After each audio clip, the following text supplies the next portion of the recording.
Hello, everybody, and welcome back to Rev Left Radio. So on today's episode, we finally got an episode together on the issue of Syria and current and recent events in Syria, tying it back to, many years of turmoil going back and beyond the Syrian civil war. We connect it with the Palestinian issue and try to make sense out of what's happening. This is an ongoing and developing situation, so of course, a lot of these questions are still unanswered, and we're going to have to keep a close eye on it. But we get into controversial topics like how to think about Assad, how to think about Syria under Assad, what role Syria played materially in the anti-imperialist struggle and in the axis of resistance more broadly. And I think the conclusions and the insights with our wonderful guests are really enlightening on that front, and I think really principled. So today we have on Thuraya, Mohammad, Angie, and my friend Ed. We got a Palestinian, a Syrian, a sociologist, anti-imperialist activist, etc. So we have a lot of different, really informed people who are tied deeply to this issue, talking about it. And so I'm really happy to release this episode, and I hope it really helps a lot of people understand what's going on. I also wanted to mention that we are now coming up on 8 years of doing Rev Left. This February will be our 8th year anniversary. So I just wanted to say, we're so grateful to everybody who has listened and supported the show in any way over the years, who has shared the show, etc. As always, you can support us on patreon.com/RevLeftRadio and get access to multiple bonus episodes. Sometimes I release like a 2.5-3 hour bonus episode every month. It's a great way to support the show. I respond to every comment on the comment section. But we also have a new way to support the show, because I've heard a lot of people over the years say that they don't want to join Patreon for various reasons. They don't have the consistency to be able to pay something on a monthly basis. So this year we started an easy way to assuage those who have asked us for this for actually a few years. We should have done it much sooner. But we started an account on buymeacoffee.com. It's buymeacoffee.com/RevLeftRadio. And you can just do any amount, one-time donation. So if you just have a little extra money, you want to support the show in any way possible, it would be really helpful for us and our families in this time where, everybody's struggling, and we are too, to keep our heads above water. So if people like what we do, they don't want to join Patreon, you can really just give us a one-time donation and show your support and help us out at buymeacoffee.com/RevLeftRadio. The link will be in the show notes. Thank you so much to everybody who supports the show. It means the world to us, and it literally puts food in our children's bellies. So it's not overstated to say how much we appreciate it. All right, without further ado, here's my conversation with Thuraya, Ed, Mohammad, and Angie on the issue of Syria, its connections to Palestine and the anti-imperialist struggle, and much more. Enjoy.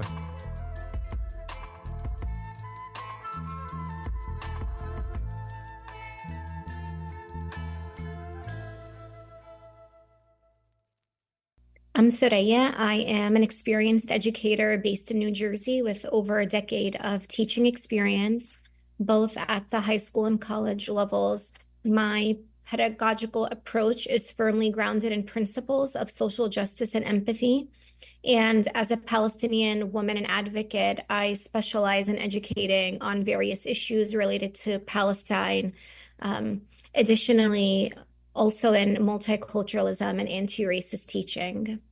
My name is Mohammad. I'm a sociology professor that is also very much like Thuraya mentioned, teaches race and ethnicity. My pedagogy is centered around making sure that students understand that the institution within which they exist is part of the colonial project, and that they should be very critical of not just of my classes, but also all the other classes they take within these institutions. I grew up in Jordan to Palestinian parents who taught us very early on about our history, and it is something I carry with me in my classes and in my pedagogy today as well. My name's Angie. I'm a Syrian born and raised academic, consultant, and researcher. My academic focus is primarily in political violence, non-state armed groups, and state development. I work within the framework of critical theory, decolonial theory, and post-colonial theories, particularly focusing on looking at how violence is a tool within the international system. Outside of my political work, I'm an educator first and foremost. I believe in the strict pedagogies of education, similar to folks have said here. I believe in dialectics, I believe in discourse, and my primary goal when it comes to speaking on Syria is just to elucidate some of the minority voices, make clear some of the ambiguities within Syria, and just bring a little bit of light to the region that I believe is largely propagandized outside of those of us who know it. And I'm going to use a pseudonym for this session, but my name is Ed. I am a lifelong anti-imperialist and organizer, and I've been trying to get to the bottom of what's happening in the region for a very long time, and I've learned from all these fine folks here. Wonderful. Well, it's genuinely a pleasure and an honor to have all of you on the show. I really appreciate the generosity of your time and knowledge to share it with my audience.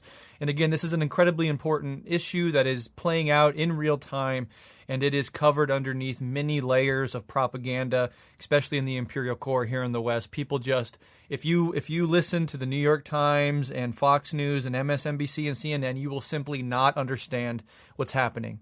And so the job of independent media, and especially anti-imperial, anti-colonial, socialist media, is to demystify what our corporate media and the larger intelligence apparatuses of the state seek to mystify. And so I think it's incredibly important. And again, I'm very honored to have all of you on with me today. So the first question I would like to talk about is, I think this would be an interesting way into the conversation, is for you to explain to us what the thaabet is, and perhaps I mispronounced that. I apologize up front if I did, and kind of help contextualize that, because I think it helps set the table for the connections between the Palestinian resistance, Syria, etc. in the region. So can you kind of help us understand what that is, and then we'll get into the specific events happening in Syria?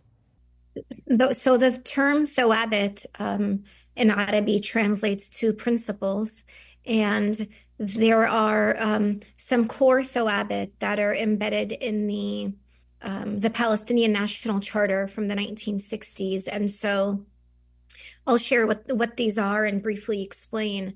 The first one is liberation of Palestine from the river to the sea. This is very important because this is in accordance to 1948 borders and not to the false narrative of the 1967 border, which some folks might hear. Also, it would be self-determination and self-autonomy. This is crucial, even whether we're talking about Palestine, Syria, Lebanon, and I'm sure folks can also elaborate on this later as well, but self-determination and self-autonomy in Palestine includes self-autonomy from the current political faction that's recognized by the West, the Palestinian Authority, Mahmoud Abbas and his police. And also, this looks like self-autonomy from any other country in the Arab world, and self-determination for the Palestinian people. Next would be that Al-Quds, or Jerusalem, is the capital of Palestine. The right of return. So this looks like the right of return for the 750,000 refugees that were displaced in the 1940s. And currently they're estimated, the estimate is that there are over 7 million Palestinians in the diaspora and in refugee camps. And finally, the right to resist and the right to revolution. And so these thaabet originate from our ancestors who sat down in their tents and in their camps and articulated these and documented them. They can be found through the Palestinian National Charter. And I think a question that is really important for any listener, as people are well-intentioned and want to perhaps engage in advocacy or activism in this movement and for this cause, is can we truly engage authentically when the thaabet are not included? Yeah, absolutely. So for people listening, this is something that all Palestinian factions, part of the Palestinian resistance, kind of pledge fealty to. It's kind of like, core principles, principles of unity, despite other differences that various factions may have. Anybody interested in Palestinian liberation and Palestinian resistance should be familiar with these fundamental principles, as it were. So now that we have that out of the way, and I think that's an important place to start, let's move on and talk about recent events in Syria. So most listeners will have been aware that the Assad, government has collapsed, but who are the forces and individuals that are attempting to replace him, and what is the current state of Syria overall in the wake of recent events? So I can speak to this a bit. Apologies in advance. My cat tends to be a little bit active in the background. In terms of actors, I would say we can go ahead and say everyone is a free Syrian today. I would argue primarily the actors that we have to focus on are Hayat Tahrir al-Sham, the HTS, led by Mohammad al-Jawlani. There's still confrontation with other forces from the SDF to other Turkish groups that are continuing to, we can say, resist or experience skirmishes in different areas of the region that are just still trying to establish what law is under what area and what individuals are essentially permitted to remain in their homes. There's still certain local militias within the Valley of the Christians that have not completely disbanded despite orders for disarmament, but the actors that we have to focus on in Syria are Hayat Tahrir al-Sham and everybody in the West. So I would argue this includes Turkey, this includes Israel, this includes actors like Iran and Russia, this includes France, this includes Germany, this obviously includes the United States. But the actors that we need to look at in particular are puppet masters in Syria right now. And so what we're looking at in terms of the actual events is a performance at the moment. Yeah, and would anybody like to follow up on that and maybe even just tell us a little bit more about exactly what happened? Because I'm sure there are perhaps even some people in our audience that are totally unaware of exactly what even has occurred. So maybe setting that up could be helpful. In terms of what happened, that's still being parsed out. The fact that the Syrian army just laid down its arms with no fight, that it kept receiving orders to retreat, and that Assad very abruptly left is still something that every actor in the region is trying to piece together. What we know for sure is that Assad was declared the victor of the Syrian civil war for the sheer reason that it was launched to oust him, and he remained in power. However, that victory that he had was an incredibly fragile one. He presided over a country that had been radically, dramatically de-developed by bombing, by foreign intervention, by the U.S.-administered occupation of a third of the country, which happens to be the most lucrative region in terms of its wheat and oil supplies. So he presided over a very fragile Syria, whose economy had been devastated by, again, many of its major cities being decimated, by its breadbasket and its oil fields being largely occupied by the U.S. proxies in the region, as well as the U.S. military itself. So that it collapsed so quickly is what I think surprised everybody, because I often think of how when the Berlin Wall fell, not even the CIA was prepared for it, right. So that this resulted in such a stunning collapse is something that is probably going to be studied for the immediate future and probably well past that. But again, anybody who wants to chime in with that, with any more insight, please do. I just have a quick thing to add in addition to what Ed already stated, which is that all of this has to be taken within the context of the sanctions that have been placed on Syria as well, which these sanctions, again, have had a severe impact on the Syrian population and on perceptions of Assad as well, and on the region altogether. So all of this is also not without taking into consideration the interventionist policies of the United States and other imperial forces. Absolutely, yeah, and we'll definitely get back to that and talk about that in more detail. But Angie, go ahead. Yeah, I don't want to go too far into the sanctions at the moment, since I'm sure we'll circle back. But I think from that point that Mohammad makes, it's important to also recognize that the interventionism in Syria cannot at any point be separated from Syria's stance and position towards Israel and Palestine. Prior to the fall of the Assad regime, if that's what we want to kind of conceptualize it as, Turkey and Syria spent the summer and the fall and the beginning of winter essentially negotiating a reopening of their states' relationships. So Erdogan has been pursuing Assad for nearly 6 months at the point at which Turkey opens the borders for Hayat Tahrir al-Sham to enter Syria. And that order comes critically in the moment that Netanyahu is announcing the week ceasefire on south of Lebanon and then also warning Assad to not play with fire.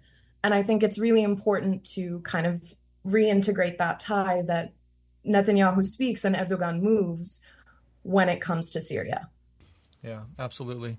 And we'll continue to dive deeper into that. But I do want to talk about Assad for a second. I know this is perhaps the most controversial aspect of this.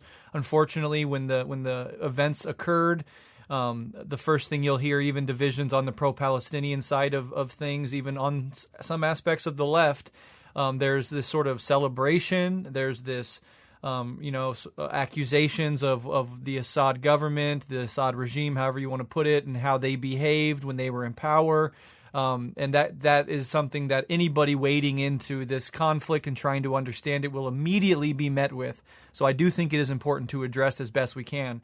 How should we understand Assad as an individual leader?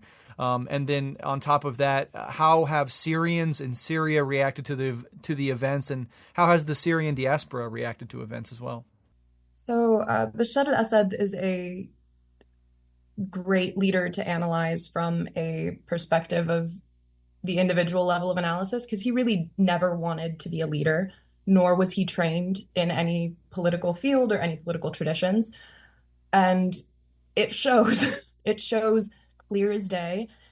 His policies are inherited from his fathers and then neoliberalized, essentially, at the turn of the century. So the early 2000s of Syria are characterized by this slight, you could call, opening of the economy, a new wave of, you could say, middle classism, the idea that the everyday luxuries were available to a larger portion of the population, that wages were decent, particularly given the state of the region. And what we saw in 2008, 2010, that time period, particularly as someone who was there and had the opportunity to experience that time in Syria, was unlike anything we had expected. For those of us who had family in the West or were living in the West, that was the moment that we were truly considering packing up and moving home, something completely unprecedented. But to talk about Assad's social policies can't be divorced from the ideas of mukhabarat and the secret police and secret prisons and political prisoners and political repression.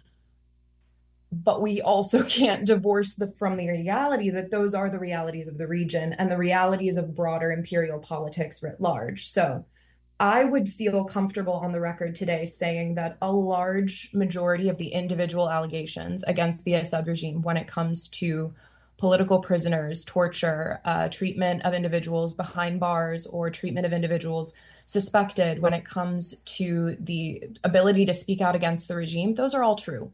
We did not have freedom of speech. There was not true political freedom. There was not real alternatives to the party in any way that mattered. But that wasn't a unique experience for Syrians, and it is not now.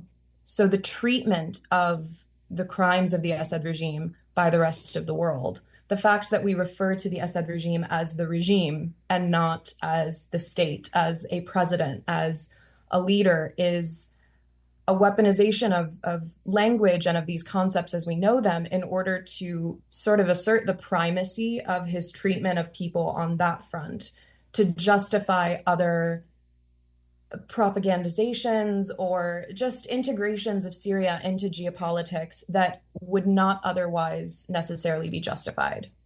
Yeah, and can you talk a little bit about the reaction from Syrians to the current events? There's been mixed reactions in the diaspora and in Syria itself. I was hoping that we could get some insight on that as well. I mean, I think that there is at minimum, a small breath of relief in the heart of every Syrian, and anyone who denies that is being a little bit dishonest with themselves. Mm-hmm. there was never an idealization of our situation.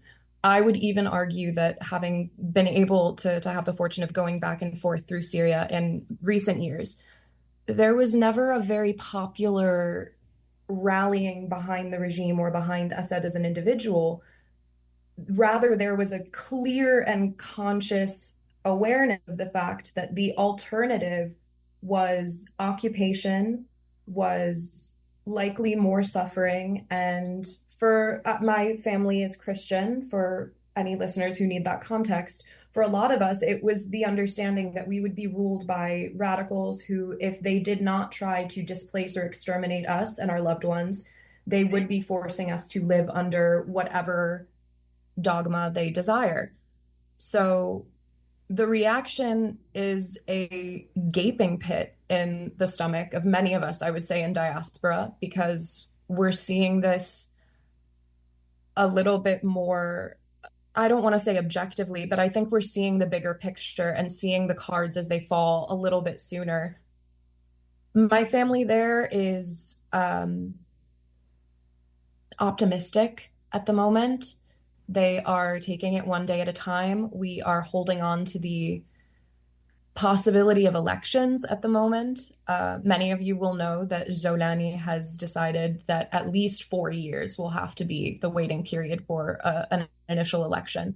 So that optimism, I think, dwindles daily. And what we're seeing in Syria is the sort of boomerang of reactions from the elation of the end of one era to the scrambling of finding the new era. And I think that more Syrians than are speaking now are hoping that this is an era of secularism and of a civil government that will be at least to some extent driven by the populace. But we do have to behave within what we're seeing in reality, which is that every single new thing that comes out of the interim government, who no longer calls themselves an interim government, by the way, is increasingly less secular, less civil, less aware of the history and fundamental demographic makeup of Syria. Yeah, and that says nothing of, and we're going to get to this in a bit, of U.S. and Israeli roles and how they're taking advantage of the situation already. So, yeah, that's domestically, there's that issue, and I find your analysis of Assad and people's sort of, sigh of relief, but also genuine concern about what comes next to be insightful and measured. And that's the approach I think principled, socialist, anti-imperialist, Marxists should take. It's not about an individual leader. It's about the forces arrayed. It's about self-determination for the Syrian people, what benefits the Syrian people and what benefits people in the region more broadly. And on that front, it is a complicated picture. It's not as easy as saying, it's black and white, it's good or bad. But you mentioned the alternative now is HTS run by Jolani. I'm wondering what they are saying that they'll be, because Jolani until yesterday was on the terrorist list of every Western country, in the imperial core. But there seems to be some real PR movements to try to make him more appealing to Western audiences, to make it seem as if this is, maybe even an outright progressive leader, etc. And of course, there's plenty of really deserved skepticism with regards to that. But as of right now, what are they claiming inside Syria that they are going to be? I can say from my contacts and my family, it really depends on where you are. Some areas you are getting a very hard, demonstrative fall in line order. And some areas are still being told that we will be protected and that your liberties will be secure and that you just have to stand down. So the most recent call that reached to the Valley of the Christians, which is a region sort of between Homs and Hama in Syria that has been predominantly and historically inhabited by some of the oldest Christian communities in the region and in the country, have received orders to completely disarm. So prior to this point, my understanding, based on what I've heard from the country, is that formal militias had been largely disarmed, but that individuals within their homes were permitted to keep weapons, particularly among religious minorities. That has now changed. So there is a a shift. There's an understanding that you will need to be as submissive as possible, essentially. That is the party line that we're receiving. We're not getting directives. We're not seeing direct change. I will say that my family members in Homs have received longer hours of electricity. Family members in the villages have not seen any such improvements, nor have they seen improvements in price of basic goods or food. So it's just unclear. If you asked for my analysis, which I would right now go ahead and say is largely misinformed or less informed than I would prefer it to be, I would say that they're not organized. There is not a single head of authority that is speaking to these groups. Every time that something does happen against a minority, so a few weeks back, a couple, a Christian couple in the Valley of the Christians, were robbed and then killed in their home.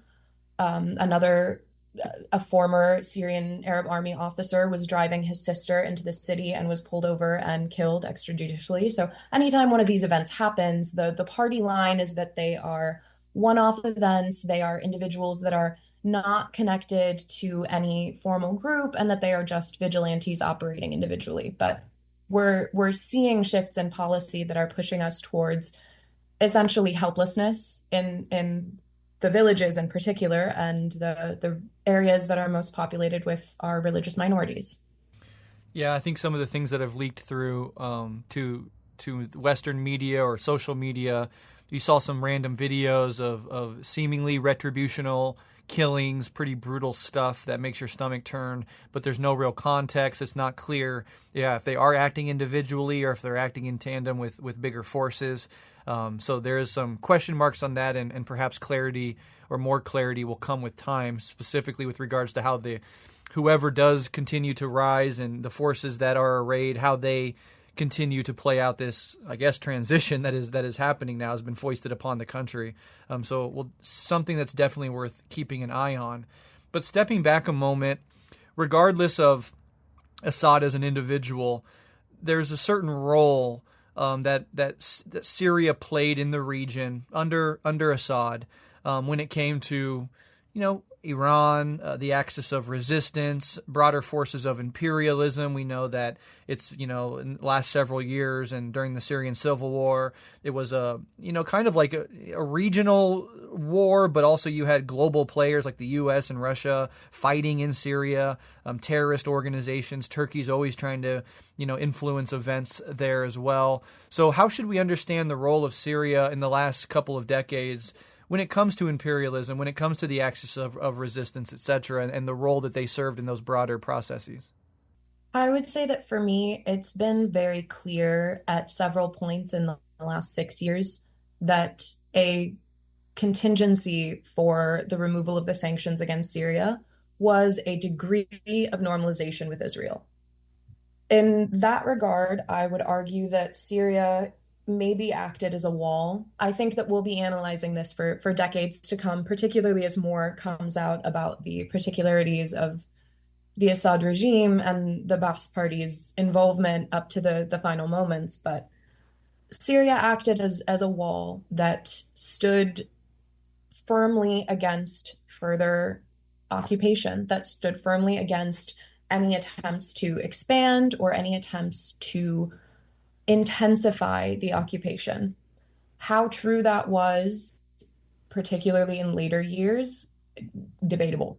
Very, very highly debatable. But there was at least in soft power, a very clear, firm no from the Assad regime and the state of Syria that it would not be in any way complicit with the ongoing actions of the Israeli occupation or any actor that chose to engage with that occupation.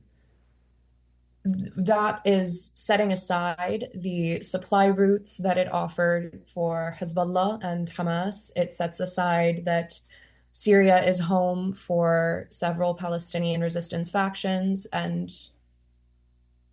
just countless radical thinkers and scholars that have informed our resistance in Syria, Lebanon, and Palestine over the decades. Syria, for what it was worth, was the one area of the region that imperialism had not infiltrated.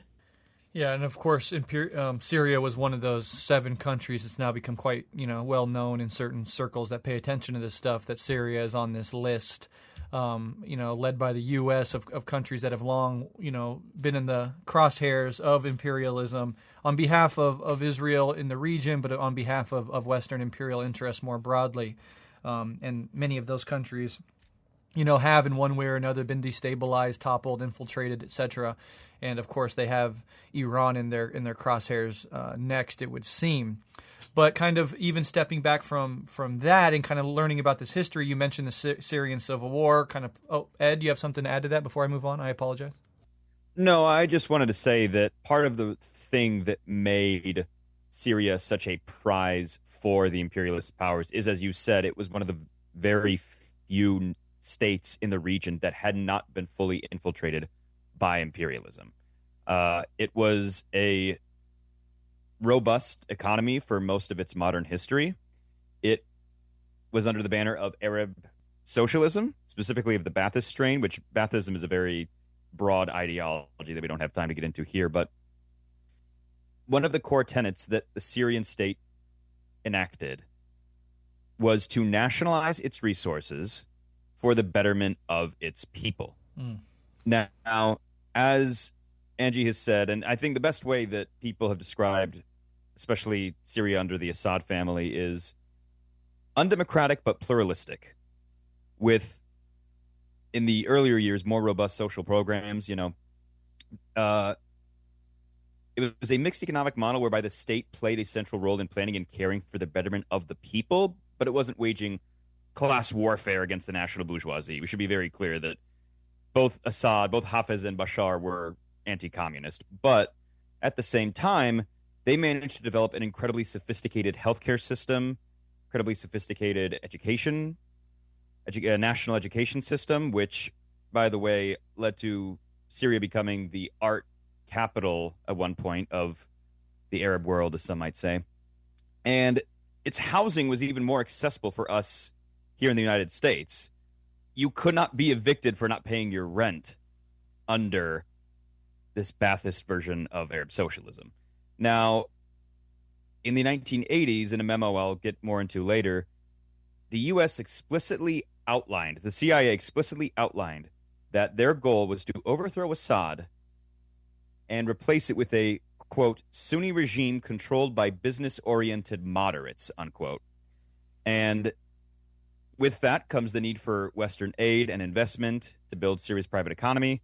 And that is, frankly, exactly what we are seeing now. Jelani recently announced that he hopes to open up Syria's market towards a more liberal model. So the specifics of how Bashar had to implement these structural readjustment programs after the fall of the Soviet Union is a conversation for much later time. But I just wanted to say that Syria has been the prize for the United States for a very long time. Yeah, and there's 3 main ways that you get on the wrong side of U.S.-led imperialism, which is to nationalize your resources, i.e. not let them be up for grabs for multinational capital, opposing imperial interests in your region, or organizing your society along anti-capitalist or socialist lines. And of course, that last one wasn't present, but they don't all 3 need to be present. Even one of them can be present, and you've made yourself an enemy of the U.S.-led imperial core. And yeah, nationalizing resources and opposing imperial interests. Time and time again, we see any state that takes that tack is going to be put in the crosshairs. And so Syria has certainly been in the crosshairs for a very long time. We've touched on the Syrian civil war.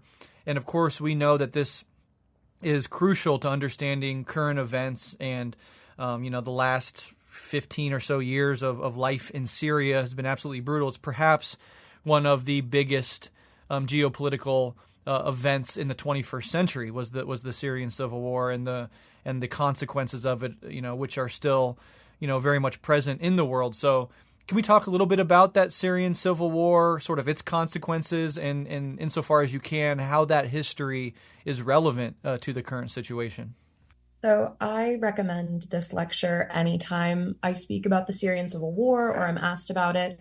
Dr. Roy Casagranada of the University of Texas, Austin, I believe, has published on YouTube, it's about 2 hours long, a lecture titled The Origins of the Syrian Crisis. It is fantastic. It is thorough. It is a astute analysis of the Syrian civil war from the ancient roots of Syria to the time of recording, which I believe was 2016. The Syrian civil war is rooted in the larger narrative of the Arab Spring, but we could argue for a moment, was a true attempt at revolution towards progress, revolution towards improvement. I will say, just to contextualize how this starts, we have the early demonstrations, early protests, Assad responding very, very violently towards them, essentially following the outline set by Algeria prior to him, where they respond with repressive force and it all essentially quiets down. Assad gets the opposite reaction, essentially. He receives a great deal of international backlash. He begins to see members of his army defecting, and those defectors largely form what we initially see as the Free Syrian Army, or the FSA. The FSA, past about 2012, becomes this disparate group that we cannot pin down, can't really tie to individuals. It just becomes this banner for a large number of groups and militias that oppose the regime. But I would say between 2011 and 2012, we had this moment of genuine defectors speaking to the people, speaking against the political repression they were seeing, the elements of stagnation in the regime and in the economy and in the progress that they wanted to see in the state. And within the first year, I wish I had my notes in front of me, but one of the two first defectors that join and form the FSA then defects from the FSA and goes into complete exile from Syria, leaving a strict statement that he felt uncomfortable with the level of sway French and US money had on their prerogative in Syria. So for me, the Syrian civil war is this beautiful catastrophe wherein we see a moment of true breakthrough, a moment wherein there is this rising in the population that can move towards change, and even a weakening in the regime that, if not completely changing over, likely would have given in to significant progressive reforms that is co-opted by imperial forces using material donations, money, weaponry, whatever it may be, in order to navigate the will of the revolutionary people, in order to cast onto them a desire for their state that did not exist in their moment of revolution. So for me, going forward now, I mean, almost 15, 16 years forward, it's very, very jarring to see all of those same things that we saw happen in that moment now immediately happen the moment that Assad leaves Damascus. We could have a moment where the populace really does come into power. We're immediately given elections. There are countless prominent, moderate secular voices within the opposition towards the Assad regime that could have been given positions in the interim government, that could have been given consultancies in the interim government at bare minimum. But instead, we're seeing this turn towards repressive policies within the state and the imperial agenda. So the Syrian civil war is a gorgeous cycle of imperial implantation. Yeah, and that, I mean, that follows a guidebook, a blueprint for how imperial co-optation occurs. Often, we broadly conceived, people talk about it as color revolutions, but it's basically there is genuine bottom-up grievances, movement on behalf of the people, protesting certain conditions, wanting certain reforms. And this is seen then as an opportunity by imperial forces to, as you said, infiltrate, co-opt the movement, throw money around, pick forces to emphasize, other forces to de-emphasize. So it starts off as a genuine movement for progressive reform, for genuine self-determination, for more democracy, quickly gets turned and co-opted into whatever is in the interests of imperialism, of Israel, of the U.S., of the West in general, which is never progressive reforms. It's never more democracy. It's never more self-determination. We've seen this happen again and again and again. And this is why U.S.-led imperialism and Western imperialism more broadly is the biggest threat to peace, freedom, and democracy in the world right now. And if we want a better world than the one that we are living in, the first and foremost thing that has to be confronted and dismantled is precisely that. Because you see time and time again, even genuine movements for progressive reform are so easily co-opted by the biggest military and economy in the world, which leads the imperialist bloc of the West more broadly. And I know sanctions have been a crucial role, a crucial tool in the toolbox of Western imperialism. Before we move on to the next question, can you talk a little bit about the sanctions in Syria and what they've done to the economy? I mean, this goes back to Henry Kissinger and their policy toward Chile, when Henry Kissinger famously said, "We want to make the economy scream," and the idea there is that you disable the economy to such an extent that people are impoverished, people can't get food and medicine in some instances. We've seen this happen in Cuba with the embargo. We've seen it happen in Venezuela. Around the world, you destroy their economy, and sanctions have been the major way in which the West has done that in recent decades. And then you create the conditions for suffering, which then creates the conditions for malleability with regards to imperial interests in the region. So can you talk a little bit about sanctions and their impact on Syria? I don't even know where to start, honestly. In 2010, I believe the US dollar converted to Syrian pound came out to around 33 Syrian pounds to one US dollar. I could be a little bit off here and there in terms of the year exactly, but that was the childhood conversion I grew up with, right? I was in Syria in recent months, and I believe the conversion rate was sitting around 100, between 90 and 100,000 Syrian pounds. I'm sorry, I'm laughing because I feel like we haven't known how to get through this. The Syrian pound plummeted. The ability for the average individual, the wage did not change. The wage of Syrians in Syrian pounds did not change because we have continued to operate with the Syrian pound. We never switched to the dollar. So as the Syrian pound plummets due to our sanctions, as we are less and less able to bring in life-saving medicine, to receive education from abroad, as students are unable to receive visas to go abroad to study, individuals are unable to go abroad to receive medical care that they're not able to receive in the country due to the sanctions. And then you add on top of it that the worker's wage has stagnated while the cost of goods rises. So individuals living on, I would say, probably 300,000 Syrian pounds are forced to stretch that out over a month that would easily cost them as an individual 1 million Syrian pounds. That was the kind of economy that we were working with for the layperson, I would say, up until this current moment. My family alone, my immediate family, as in my mother, father, siblings, supports between 4 to 6 full families, members of our family in Syria at any given time, through just the money that we're able to send back, the medicine that we're able to take, and the items that we're taking with us to leave for them every time we go down. So the Syrian economy doesn't exist, I would say, in a material sense.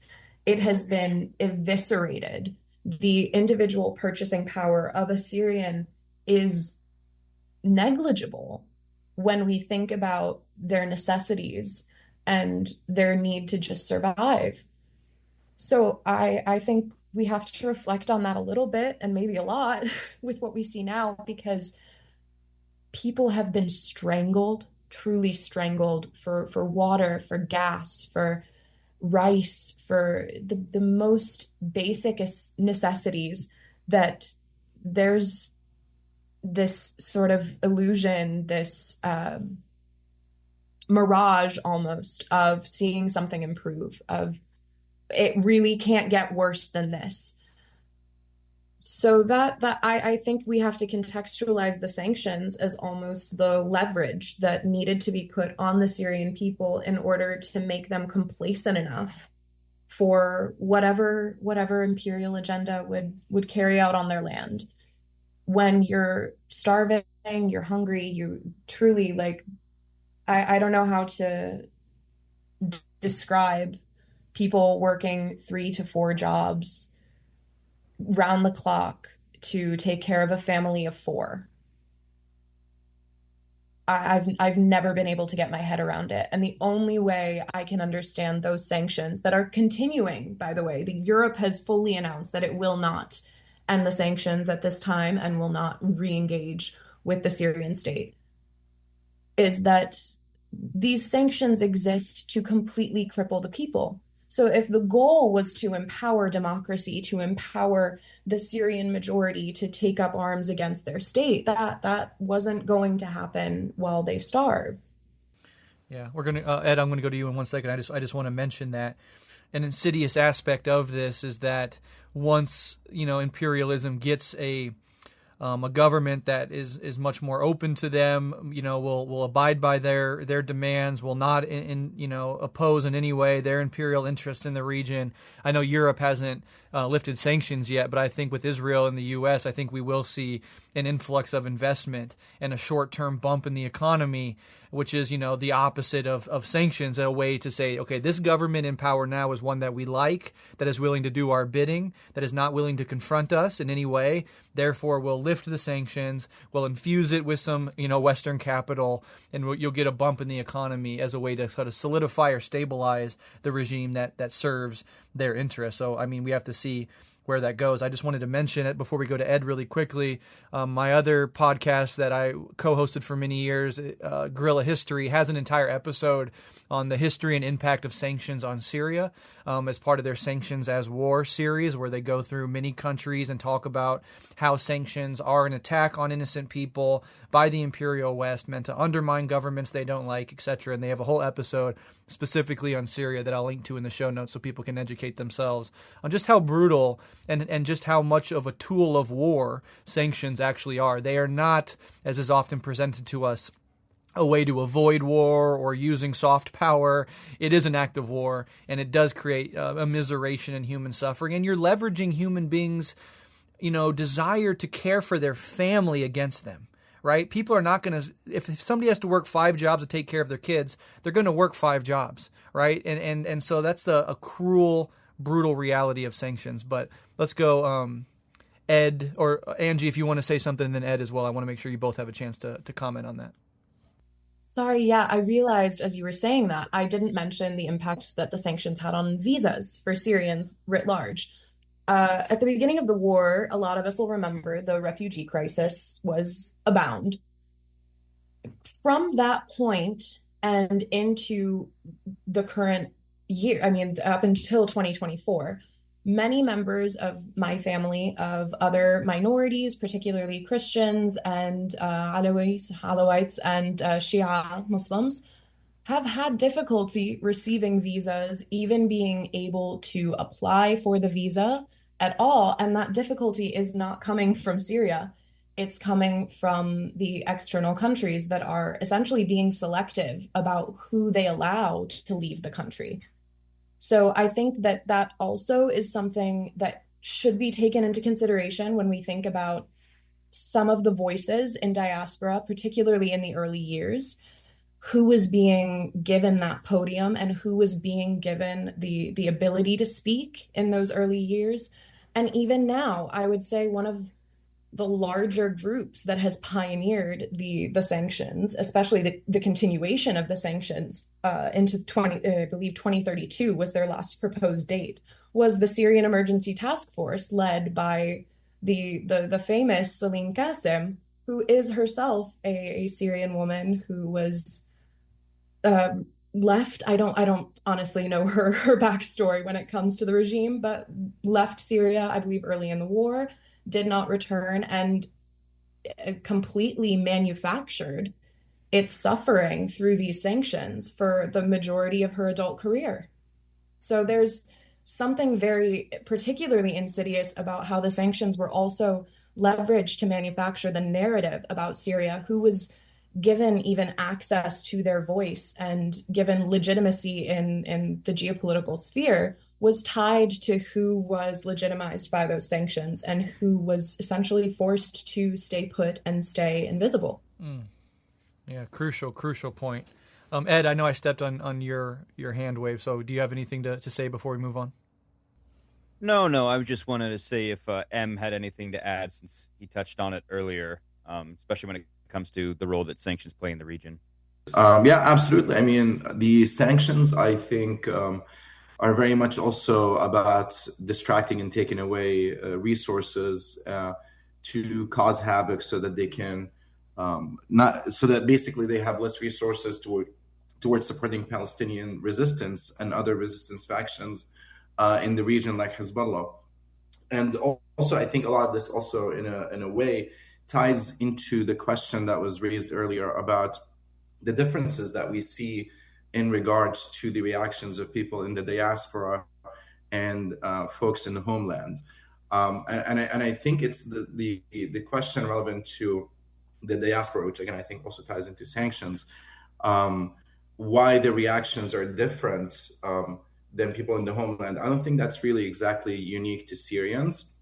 I think we see similarities when it comes to Cuban diaspora, when we look at other diaspora as well, because here in the so-called United States, for example, when someone applies for the American citizenship, one of the questions that we still have on the citizenship application is, have you ever been a member of a communist party?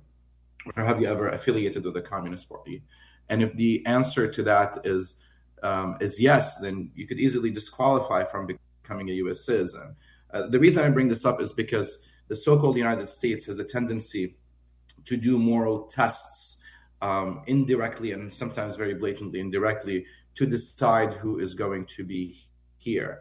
So there are demographic differences. Of course, this is not a generalization about everyone in the diaspora, but they definitely do conduct some moral tests to determine who will be in this region, in this area, in the so-called United States.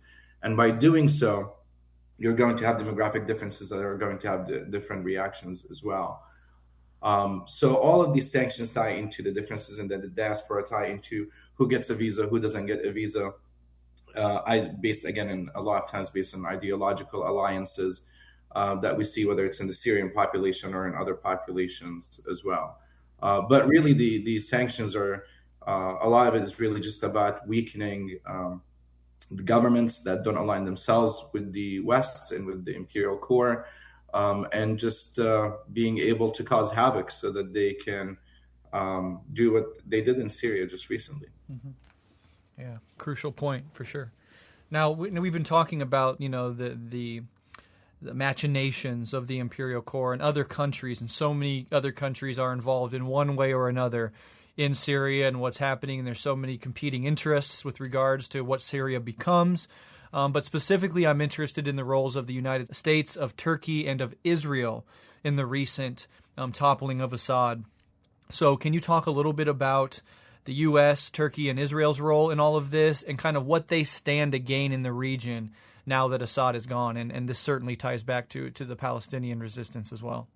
Yeah, sorry, collecting my thoughts a little bit on that one too. I don't know if there's an end to what they stand to gain, unfortunately.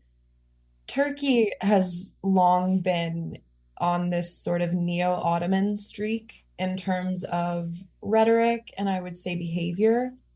A friend of mine, a very close friend and scholar who I admire a great deal, once said that Israeli nationalism and Turkish nationalism are very often two sides of the same coin. And that's truly the pinnacle of what I think we're seeing here. Erdogan has long sort of sought out more control over Syria, whether that meant Syria remained under Assad and he was just able to manipulate it more overtly, or it meant he was physically able to go in and insert the Turkish pound into Aleppo and wave the Turkish flag on the citadel of Aleppo. So I think there's something in the culture of how these two actors wage their wars that should be, when I say these actors, I mean Turkey and Israel, that is really interesting. The techniques that they manage, the rhetoric that they inspire in their supporters and in their footmen is eerily similar. And I think what both of them stand to gain in this situation is economic power, often literally just a land grab. I think Israel is seeing this as a land grab, and it's not going to be resisted.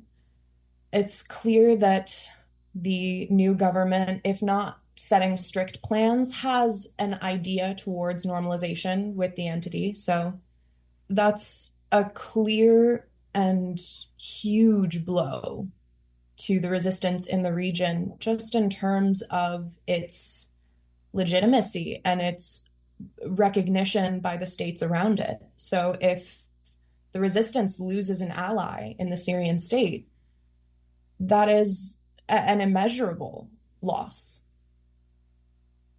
At least in the moment, my faith is fully in the resistance, and I believe in its victory in every fiber of my being.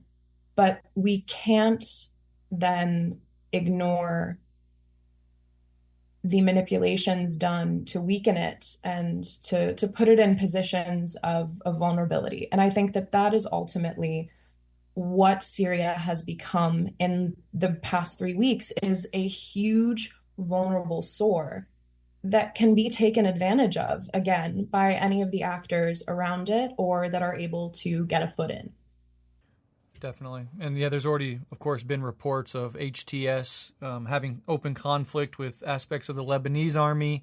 As you said, Israel has used this as an opportunity to grab land, to bomb parts of Syria. The U.S. is certainly interested in weakening, Iran's position, the axis of resistance more broadly, all of their enemies in the region.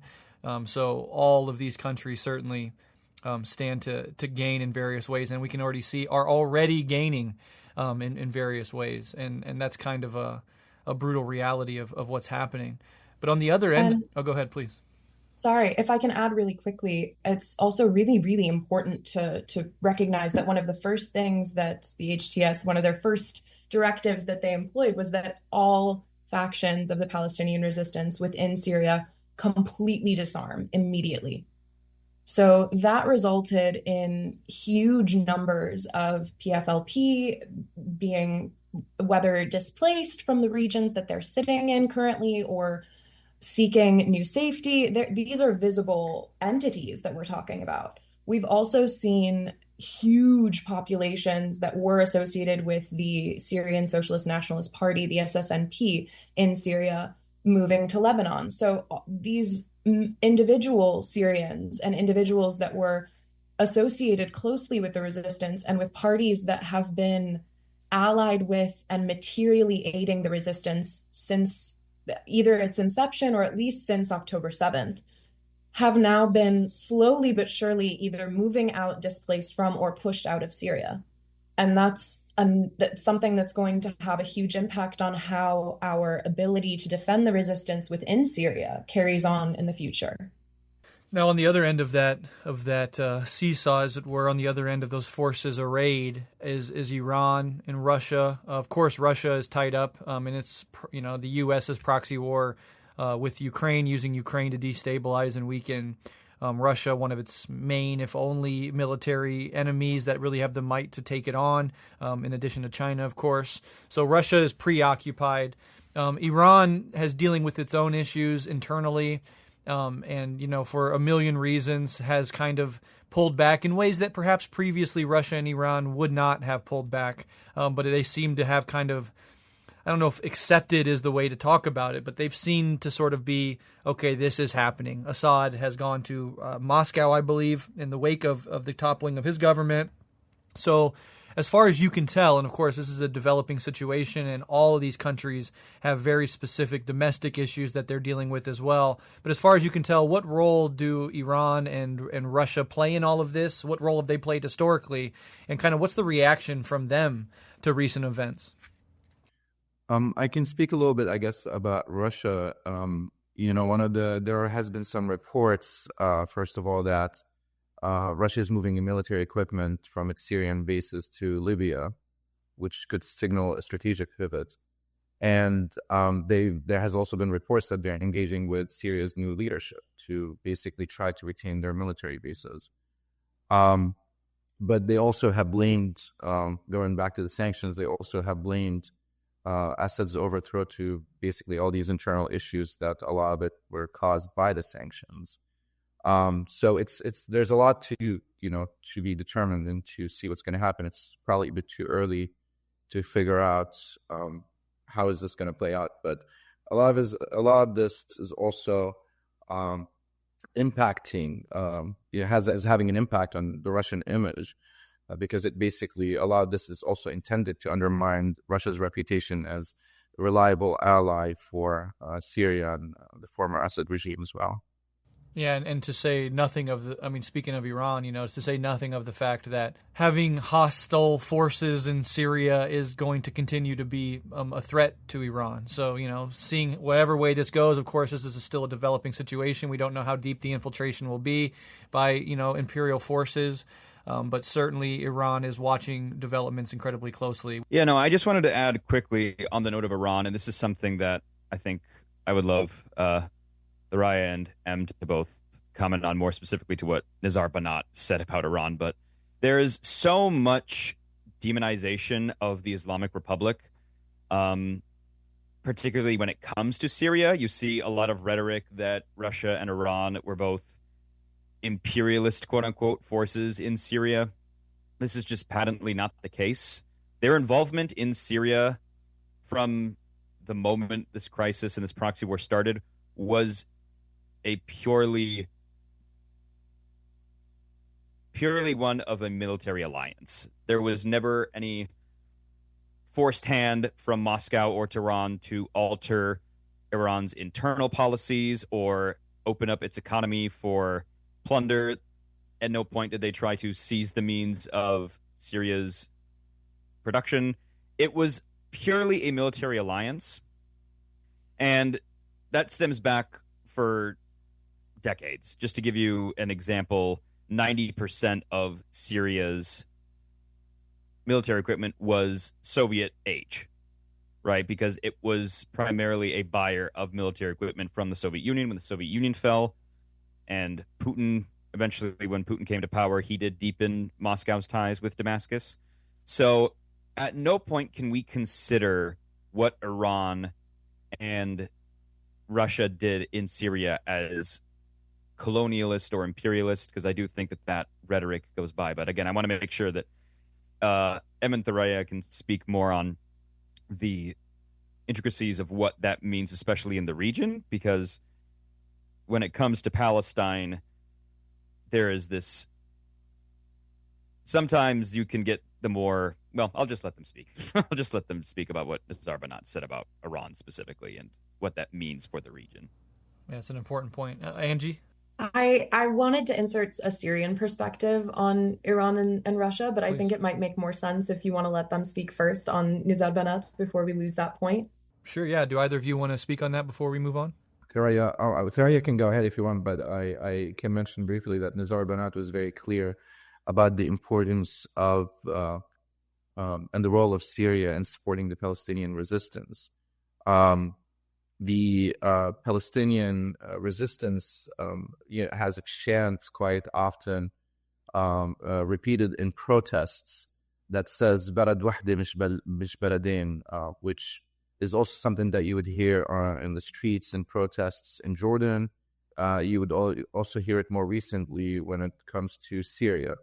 And it translates into, if you want to take the literal translation, one country, not two countries, or one nation, not two nations, basically in reference to the fact that the Palestinian people, the Syrian people, the Jordanian people are all really one nation.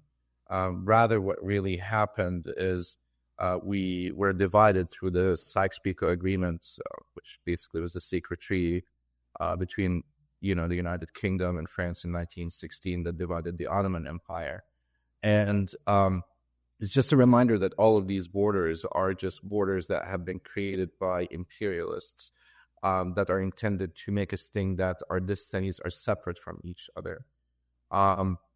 So what's happening in Syria, without a doubt, has a big influence on the regions, and especially on the Palestinian resistance.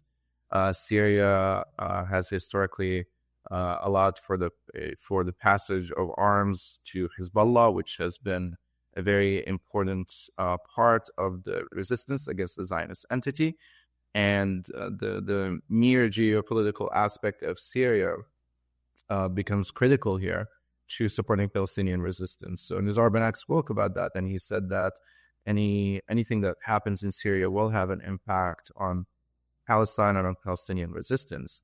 And that's, again, why it's important for us to remind ourselves of that chant, Balad Wahid Mish Baladin, that we're all really one nation, and that we're all having the same destiny, and we're fighting the same enemy over here, which is the imperialists, the Zionists. And like Kwame Ture once said to Bora from one of his talks, he said that, again, I'm paraphrasing here, but he said something to the effect of that resistance fighters and do not align themselves, or freedom fighters do not align themselves with the imperial court. They do not align themselves with colonists. And that's unfortunately what we're seeing here when it comes to Hayat Tahrir al-Sham, the HTS, which has aligned itself in a very, very blatant, very explicit way with the Zionist entity, with the so-called United States and other imperial powers. Just earlier today, with Julani, their leader, was basically meeting with the German and French officials, and they made it very clear where they stand, that where they align themselves. So yeah, what Nizar Banat said very concisely in the past is that what happens in Syria has an impact on Palestine, and he's absolutely right about that. Absolutely. Yeah, Thuraya, I know you wanted to speak next, and maybe it goes into the next question about what all this means for Palestinians going forward. So feel free to take the floor. Yeah, I agree with Mohammad there on Nizar Banat, and we honor him and his words. I think in reference to Julani and his conduct of normalization that we have been seeing, and as a Muslim, I would question. I pose the question to other Muslims who I believe in good faith. Many may be, in support of just seeking some sort of hope in Syria and across the region for justice or an absence of oppression or some sort of improvement moving forward. And so I think it's important to examine this normalization using Mohammad's example from earlier today and just what we've been seeing in the last weeks. And something also that I think is important is, if truly this organization of well-established Muslims who are working in unity exists there, would we have an occupied Al-Aqsa? Would we have an occupied Palestine? And so I think that it's important to, or I think rather we can't really look at this and not look at the normalization that this group has been engaging in since their recent takeover. Yeah, absolutely. I was hoping that you could also speak a little bit because, we're talking about how deeply these struggles are connected. I think it's worth kind of talking a little bit about what's continuing to happen in Palestine, if you could give us your thoughts, because, this is something that There was lots of coverage early on, and certainly in certain parts of the internet, the coverage continues. People certainly care, but mainstream news coverage in the West, at least in the U.S. where I live, it seems that there's been a noticeable decline with regards to talking about what's happening in Palestine. I know there's, winter is here, and that's causing deep problems for, malnourished, under-resourced people who are in the middle of a genocide. That's still occurring. So can you kind of give us an update on what's happening in Gaza and in Palestine more broadly, and what the situation's looking like? Yeah, and so the heightened genocide in Gaza, and of course we say heightened because the genocide in Palestine has been ongoing, as we know, for over 76 years. The heightened genocide in Gaza has become so normalized to Western audiences. We're collectively accustomed to seeing the lives of brown and Black and Muslim and poor people being brutalized. And this genocide has been live streamed. And so it's not uncommon to find that people have either a helpless or defeatist attitude in response to the collective betrayal on a global level, really. And I would love also for Mohammad to speak to this as well. This is something we'd recently been in conversation about, actually. And so the response from mainstream news is one, of course, that is expected. It's very manipulative. And we've definitely seen that Palestine has become, secondary to Syria or to really anything in the region. And so even like on Al Jazeera, for instance, I know earlier, Breht, you mentioned other Western news, but much of the coverage that we're seeing now is decreased live streaming of what's happening in Gaza.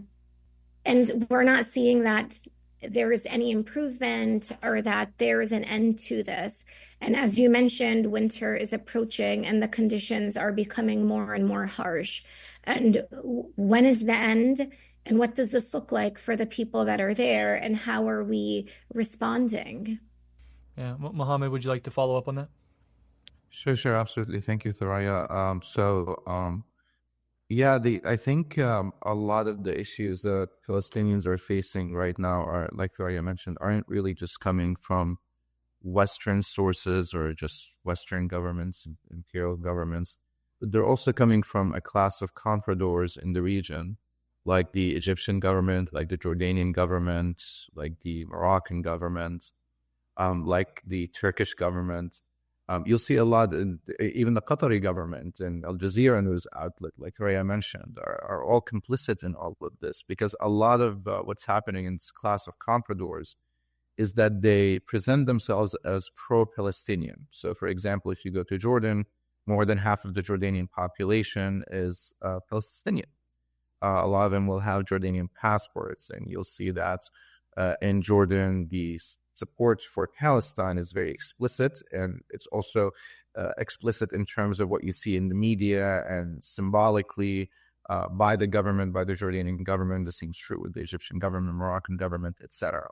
So they do these things because the population is largely in support of Palestine. However, these governments aren't, and they pretend that they are aligning themselves with Palestinians. For example, if we take the Jordanian government here as an example, you'll see that the Jordanian government has opened up a land bridge for the past year or year plus, actually, because the Yemeni government, the Houthis, have managed to stop basically a lot of the ships that would be trying to make their way to the Zionist entity. And the Jordanian government has been complicit in creating, along with other governments, other Arab governments, in creating this land bridge to make sure that the Zionist entity and the settlers there are receiving commodities and products. So therefore supporting the Zionist entity and its economy, while at the same time, the Jordanian government will put out propaganda videos of dropping humanitarian aid. So there is this imagery, this illusion of the Palestinian cause as a humanitarian cause, as opposed to a liberation cause.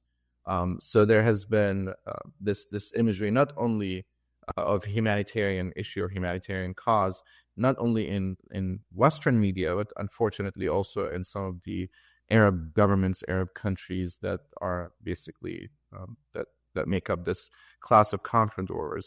And we've seen this also early on after October 7th of 2023, where very, very early on also in Western media, there was an attempt to portray Palestinians and the Palestinian man as this scary terrorist that everyone should be afraid of.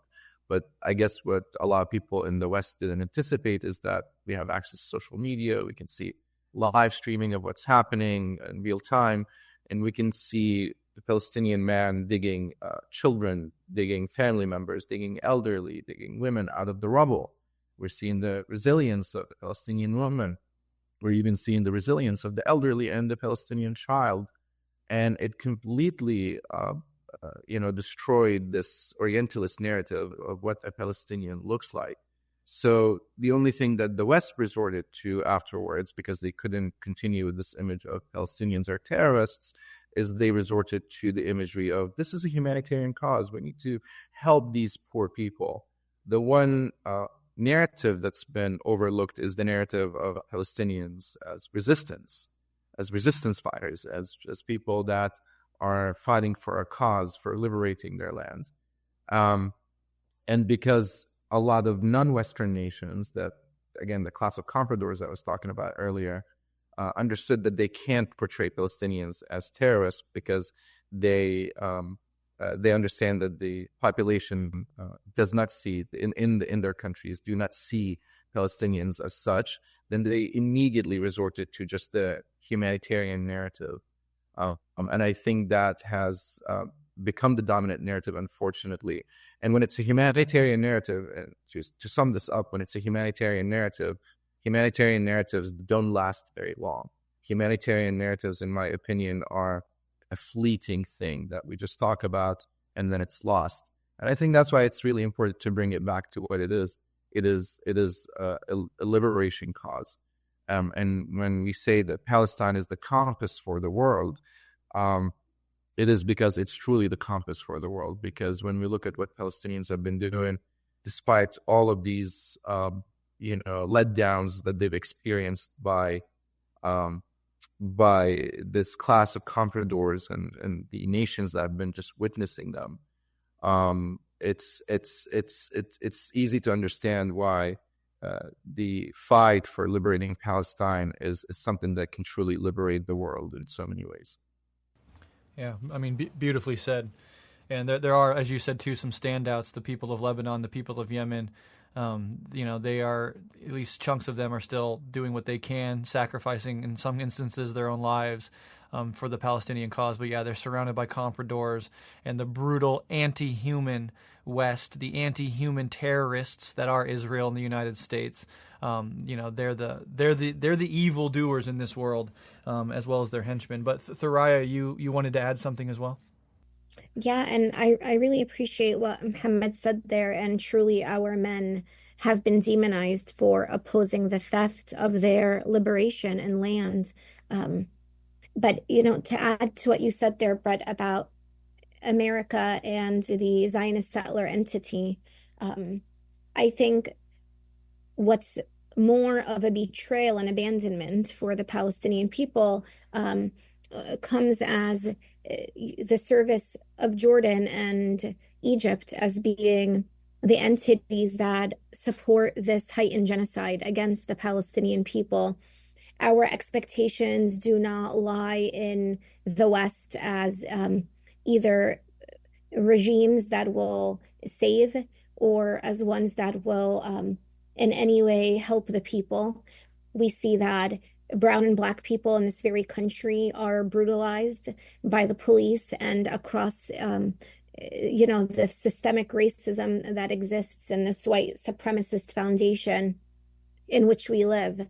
And so I think the treachery comes most from the surrounding nations that have participated actively, and including Turkey, by the way, in this genocide. And we saw just this week, including this morning, that the Palestinian Authority, which we also refer to as the arm of the Zionist entity, go into the city of Jenin and murder Palestinians for this morning it was a father and a child, but Palestinians for organizing and then calling them quote unquote troublemakers when they are in fact going into cities like Tulkarem and Nablus and Jenin and Tubas and serving the entity as they are put in place by the West. Yeah, it's a crucial point that the people in the know already, this is obvious, but for those that don't know, yeah, the PA is an arm of the Israeli entity and is certainly teaming up with Israel and the U.S. to squash and prevent and be a bulwark against Palestinian resistance. So that's something that certainly needs to be noted. As we end this conversation, and again, I'm so deeply appreciative of all your time and your knowledge on this issue and helping people understand what's actually happening. But I do want to make sure that each one of you, if you want so, can have a couple moments to say anything else that you would like, anything we didn't cover, any last words you'd like to offer to our listeners before we wrap up with some recommendations. Yeah, I think it's just important to think about how Palestine is an all-encompassing liberation issue, and it's not a fragmented issue in the way that it's presented to us, even when people are well-intentioned and want to label it either perhaps a feminist issue or a humanitarian issue, and the list goes on. And this does not mean that people that identify within any marginalized community cannot perhaps create a connection or relate, but we need to call it what it is. And it's very important that we recognize the truth here when it comes to Palestine, and that this is imperialism and colonialism and land theft and occupation and violence. And so there is an absence of complexity around erasure and genocide. And sometimes we unintentionally contribute to that erasure when we want to perhaps appeal to those living in the West by creating fragments within the movement to try to make it more appealing, when in fact it's most important that we authentically support the movement by centering the truth and the people. Well said. I've said this to quite a few folks in my life, so I apologize if any of you are hearing this for the second time, but I think that Syria in the past month for me, and Palestine probably for the last year and a half now, should have illuminated the complete lack of empathy that we manage to invoke in our politics and in our public discussions generally. I think that politics, and in particular liberation, is an act of radical empathy. And the moment that we detach it from that radical empathy is the moment that we lose any agency and any control over it. And we relinquish that control completely to the imperial forces that are operating from the polar opposite of that empathy. So I want to call, honestly, on any Syrians that might hear this, particularly those in diaspora, to reconnect, to listen to the Syrians that are in Syria now, to hear what they've lived under for decades, for the past decade in particular, and to be vocal, even if you have never spoken about politics, even if you manage to shamefully get through the past year and a half without a word. Let this be your moment and take some responsibility and really speak up, because we are watching machinations of imperial violence tear us apart.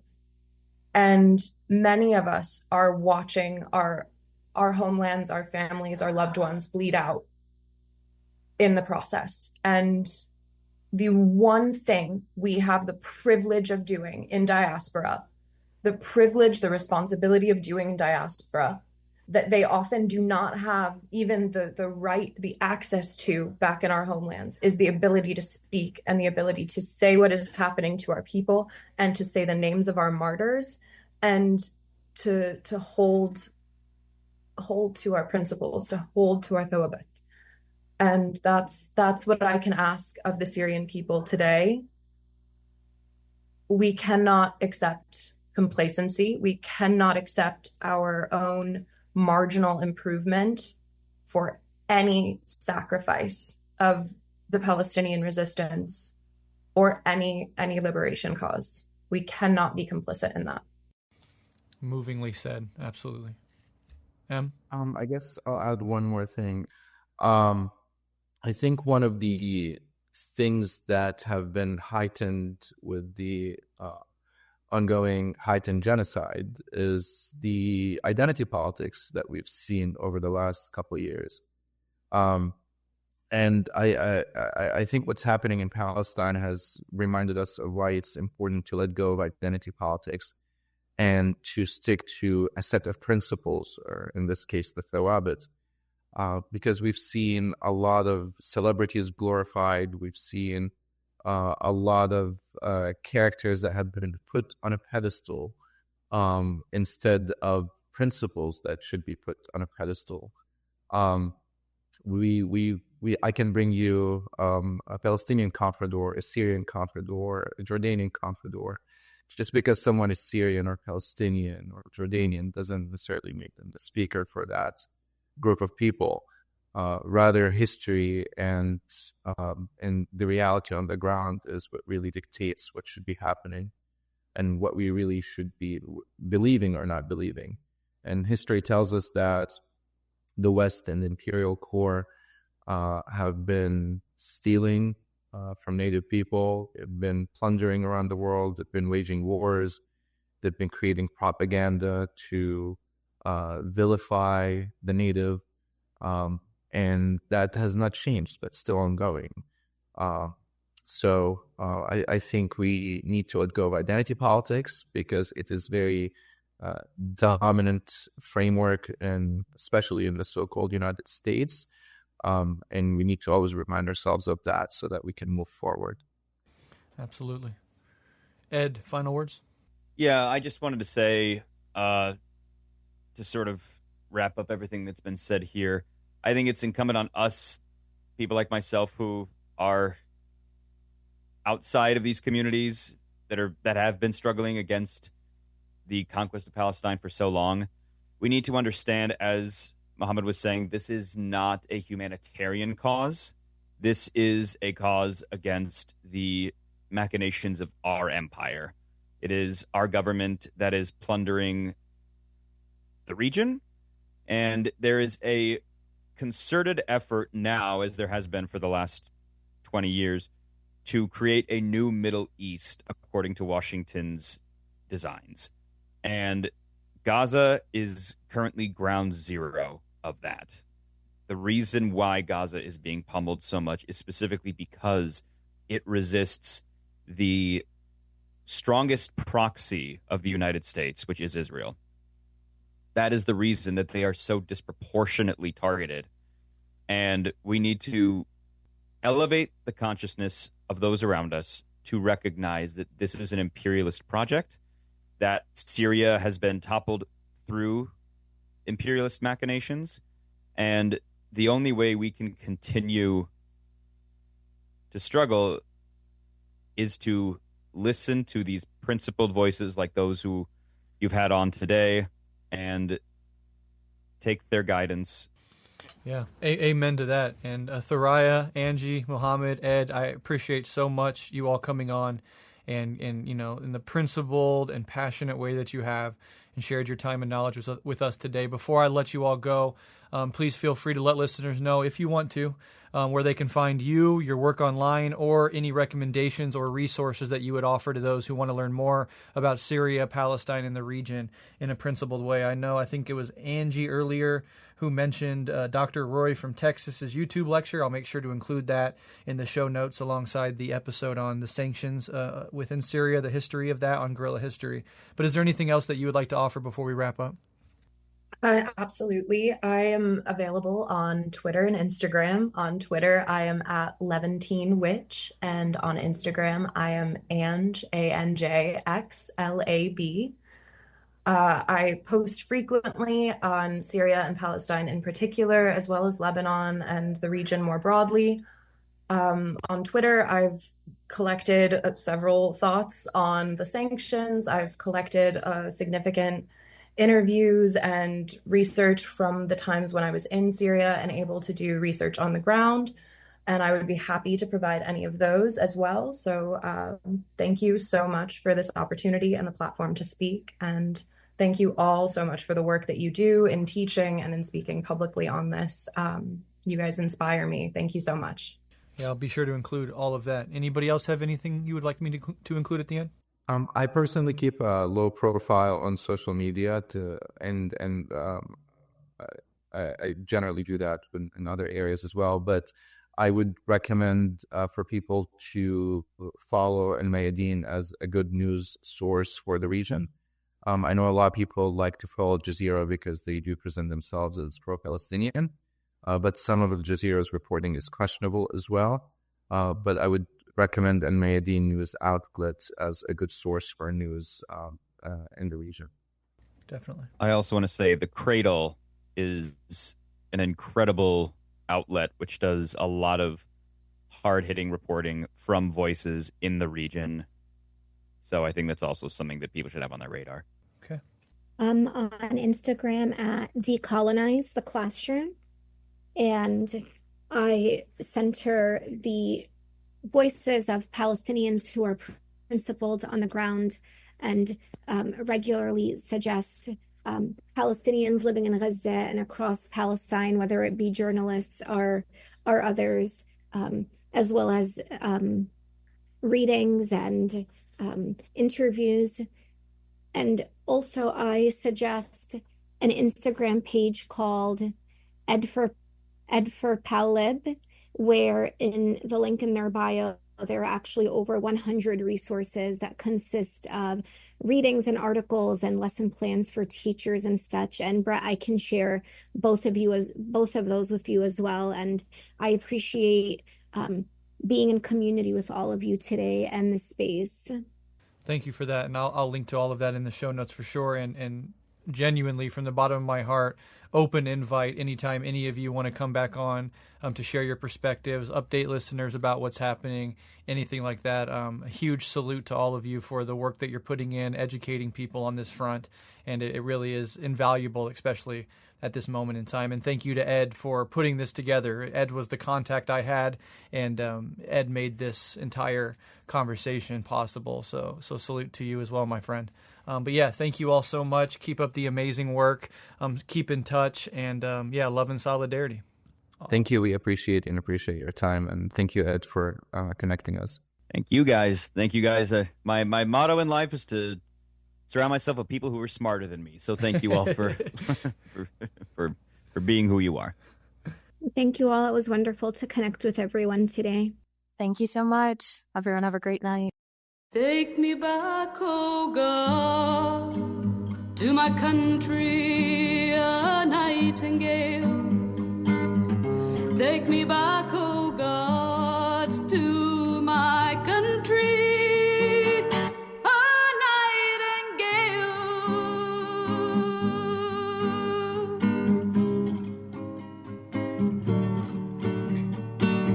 A nightingale on the wind of a cloud, in the light of a starry tale.